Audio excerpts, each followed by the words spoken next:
Hello and welcome to this track breakdown for subscribers to the Word About Satan Patreon. Today it's going to be a track from The Pivot, which was my album from May, and it's a track called Oh It's You, What Do You Want? Which is a sort of like homage to a lot of German bands from the 60s and 70s, like Can and Neu and a lot of that krautrock stuff, like Tangerine Dream, that kind of thing. I'm really into that sort of stuff, but I never really get a chance to sort of explore it with Satan. Um, and then I just happened to get an old sort of session from an old remix that Satan did years and years ago, and I noticed that the drums had this kind of really nice sort of like driving sort of Cosmici feel. So I was like, right, I'm gonna steal those, sort of like mix them myself, and then see where it goes. And I just thought like, yeah, so let's just do it. So yeah, this is Oh It's You, What Do You Want? So yeah, this is the session for Oh It's You, What Do You Want? It started live really just with this little these drums. So I'll just play them now. That's sort of like a little intro that I cut up. I had these. I had the whole session for a remix that Satan did years and years ago. I think about 2008 or something, for an Icelandic band called Kimono. And I absolutely love Kimono. One of my favorite bands ever. And I know the guitarist Gilfie really well, and he sent me pretty much. He asked us if we wanted to do a remix, and of course I said like, yeah, of course. So instead of just sending sort of like a few files or a few loops or a few stems, which is what bands usually do, he sent me the entire session, which is like kind of unheard of, really. So I sat down and I sort of like cut these like this kind of like driving rhythmy stuff, and I just made like a little loop, and I mixed it down. There's one version with toms and one without, actually, I think. Which one is this? I think this is the just with them, and then yeah, there's some toms somewhere, and there's also a version that I cut up with. I mean, we'll get to all this in in a sec, obviously, but there's a version with cymbals as well. Oh yeah, there you go. So there's like a little. I added an extra like little section.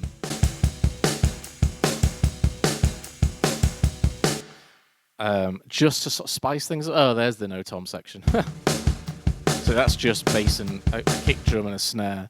So yeah, so I basically had this, and I thought like, well, what the hell am I going to do with it? Because it doesn't really fit with Satan.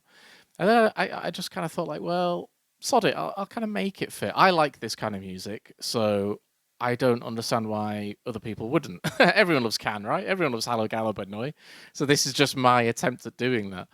So I sort of started with this little ARP, which is pitched down, and it's just from a load of, just from a sample pack, and it's just like kind of this weird synth, and I sort of added a bit of reverb and a bit of EQ. But it sounded really nice, so I thought like, well, yeah, I'm obviously going to take that, pitched it down into the key, and just sort of like cut it up a little bit. And that just sort of like, that sort of, the sort of initial burst of it. The bass, I had loads of fun doing the bass, because I have like this old crappy bass. I don't know if you've seen it. There's a picture of it online. I'm always tweeting about it or putting it on Instagram. So it's got a big like Soulwax sticker on it, because I still really love Soulwax, but I used to be obsessed with Soulwax. So I stuck it on this bass that I've had since like, the mid to late 90s or something. Never replaced the strings, so it's gnarly and horrible, but I had loads of fun doing like a sort of post-punk style sort of bass on it. So I got my chorus pedal out, which is a TC Electronic Third Dimension, jammed a load of chorus on it, and then just like thought, what would Holger Shukai do? Like, what would these like kind of krautrock guys do? They'd keep it really, really simple. So I thought like, for the intro, I'm just going to play the note. And then over time, sort of like do like little octaves or something. And then the meat of it is just me like, riffing out, just like rocking out, just on that same note, and just doing a little octave, but just keeping that going, and it was loads of fun actually just recording that. I think this was probably one of the funnest like Word About Satan sessions there's ever been, because I was just sort of like freewheeling it. Wasn't really doing like wasn't really sort of, I don't know, thinking twice about it. I was just seeing where it went. This was from the Mini Brute, which if you saw the last breakdown video on Tell It to the Mountain, it was sort of a new addition to the studio. I got this like big sort of semi-modular synth, and the good thing about it is you can channel, I've said it there, like a lot of boards of Canada is sort of like oscillators and stuff, so it kind of waves in and out of key, and like doesn't really feel, it feels really unsettling. So I just played a note and just let it sort of like wave up and down, and then I sort of looped it and put it, it's just like a little bed that sits behind the entire track, but it works really nicely in the intro. There it is. So all I did was just add a bit of reverb on it, and it seems to just fit really nice. Just, you know, sits at the back there. But yeah, and I just sort of let things run. I wasn't too fussed about sort of, you know, going too crazy with the production side of stuff. I throw in a few like little drum fills here and there, which is just cutting up the snare. I'll show you here. It's just like cutting up the snare and then just sort of dropping it in. You can see the loop there as it goes across, and then I just like chop a snare from later in the loop and then stick it in. So I you know, you kind of ask yourself, well, what would a real drummer do? I mean, I've known drummers in the past and they would just get really fucking bored. So, you know, they'd always be wanting to do fills or little bits and bobs. So yeah, so I just did that really, and just sort of like cut it up, just added a little bit of something to it. There's also bits of Ben from Cold Comfort's vocals in there as well, because he did the vocal to Tell It to the Mountain. I had all this stuff to play with that wasn't really like, it wasn't like words or anything. It's just him just like whooping, but with these like crazy gnarly delay pedal stuff on it. So I just chopped a bit out of it and just bodged it in here as well, just as a little extra sort of something, just to keep the track like sort of moving. There you go. It's quite a nice like little thing just to sit there.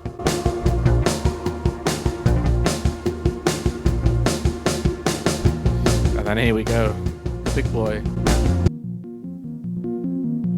This ARP was from the Mini Brute as well, and it's so much fun to play because you can just, I mean, listen to that.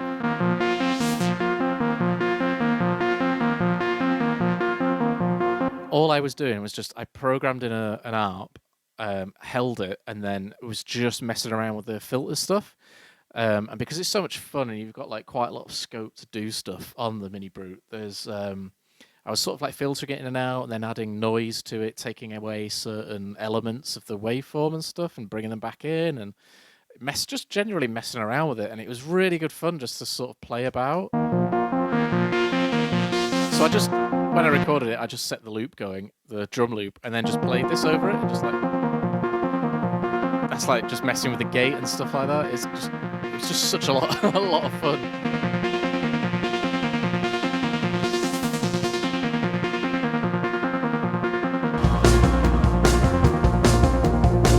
Because I wanted it to be the main focus of the track as well, I copied and pasted it basically. Because I recorded it in mono, I wanted a big stereo sort of field. So I panned one left, panned one right. I think it's pretty much the same stuff on each. Yeah, it's just some reverb, yeah. Wow, didn't even need cue it, jeez. Okay. So yeah, I basically just like pop these two in. The one thing I didn't do was record enough of it, so you can see here I've had to sort of chop bits out.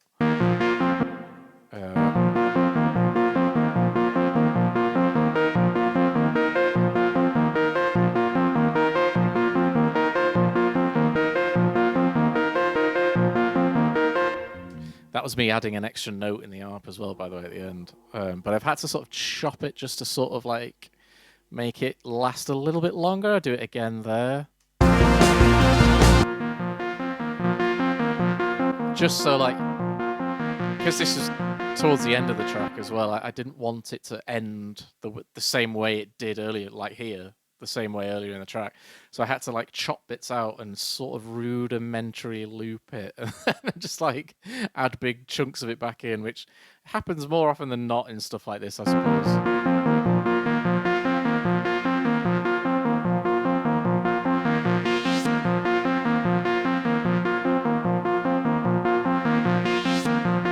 It's just the same thing going round and around, but it sort of helps because it pads out. It lengthens the track, and because I didn't want it to end just there, but I only had a certain amount of audio to play with, so I had to get my my sample chopping.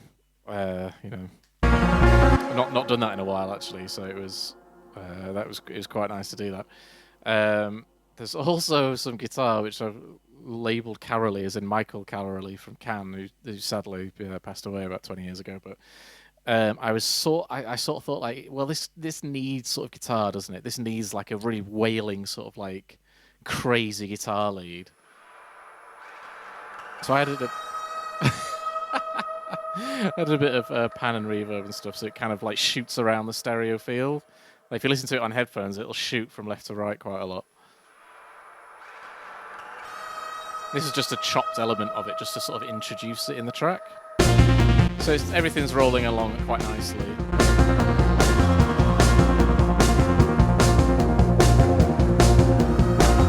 And there's the guitar, and it sort of like rolls along really nicely, and then there's a little break, and then here we go.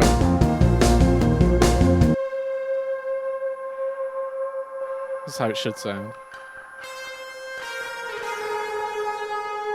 So even before I've added the reverb and pan on here, there's already a colossal amount of reverb on it and distortion and stuff. So it sounds really nasty and a bit gnarly and a bit horrible. It's like, yeah. So it just plays like the same riff. Oh, there are those drums again. So these are like sort of just a little bit later on in the loop. Like, where there's a little ride cymbal and a few fills, which kind of like just make the track a little bit less rigid. It kind of, it gives it a bit more of a groove as things are sort of progressing. So the guitar's coming in, and then there's another guitar underneath that one, which I think is Ebo.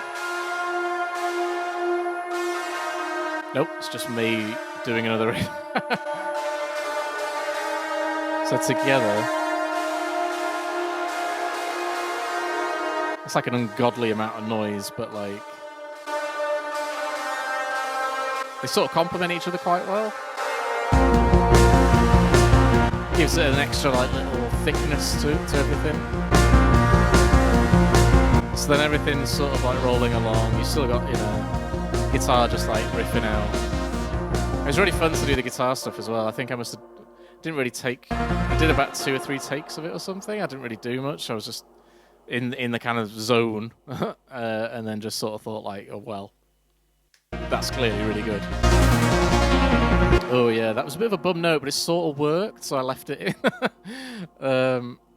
Is it on this one?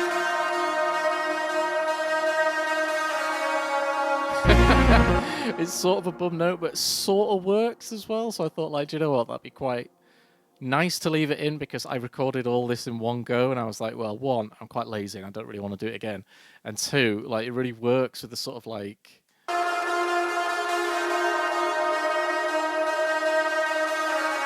the sort of like slapdashness of it was like quite nice. I thought that was quite cool. So this is like sort of the breakdown section, and originally I was gonna have this huge like huge massive like wall of flangey noise, like loads of chorus and loads of flange, and that kind of thing. It didn't really work out like that in the end, but I think here we go. So I added it on the synth here and on the ARP as well. So it's just coming in on the flanger there, which is playing that. And it's just an insert. There's a bit of reverb as well. So yeah, I kind of hear it. I think originally I thought like more, it was going to be like one of these big, huge, massive walls of Tangerine Dream style noise. Didn't really work like that, but then it kind of worked. it was kind of cool that like I just left it and just thought, oh, okay, that hasn't really worked out, but like it still sounds okay.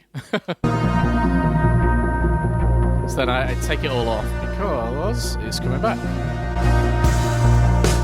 And there you go, that's just the drum fill from the intro. Back again. But I kind of sort of stretched it out this time because I bring in a second synth bit here.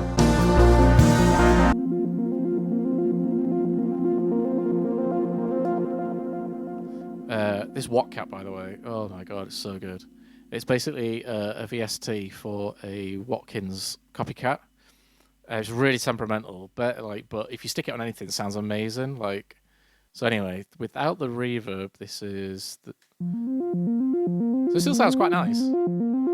It's playing like sort of a faster version of the other art. So it's going around a bit faster. But I just thought like towards the end, I needed something else to really elevate it. Otherwise, it would just be nearly 7 minutes of just the same thing. So I thought like I'll try and add this, like an extra bit of synth like that. Make it a bit higher than the other one, and make it a bit faster, only slightly. It's just like sort of playing in a different rhythm, but like it really gives the track a little bit more oomph. So with the reverb on and the Wattcat on, it turns into this absolute beast. I mean, listen to that.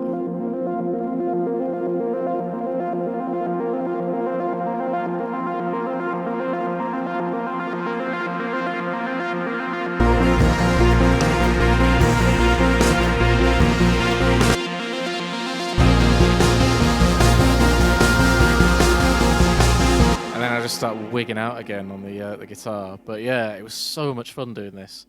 But all the synths put together, just at that end bit, sound really nice. They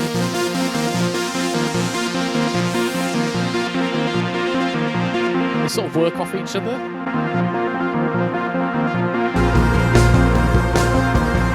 And everything just like gets so big at that point. It's like, yeah, it's a real money shot right at the end. Especially with those drums coming back in as well. It's just like the little fill. And then back to the loop again, but it's like, yeah.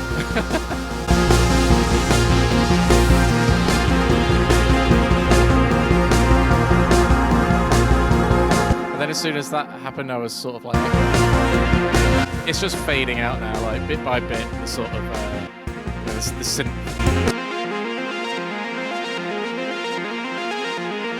I added a few more notes to it there.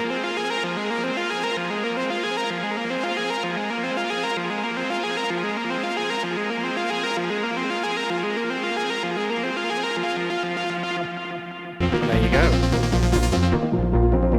But yeah, with the extra notes, all the synth together, sounds so good. Whoops. There we go.